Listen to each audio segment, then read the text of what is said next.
Hey ladies and gentlemen, so here's a quick update on the last video that I'd posted in relation to the 12 volt motorbike battery that was completely dead. I'd managed to get a charge in it using the bench power supply, and then I put it on the Bosch.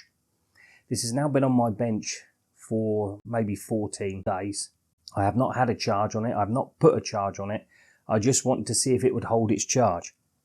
So what we'll do is together we'll have a look and see what charge it has got on it. Now, let us all be surprised. I have my voltmeter here, and as you see, I've got it on 20 volts and on DC, which is the line and the 3 dots.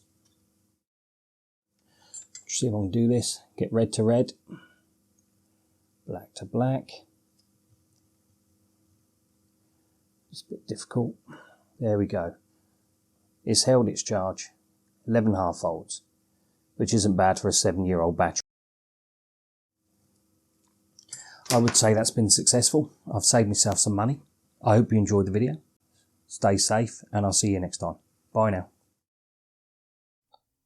Hey ladies and gentlemen, if you enjoy watching the content on my channel, leave a like, leave a comment, and feel free to subscribe. Thank you very much.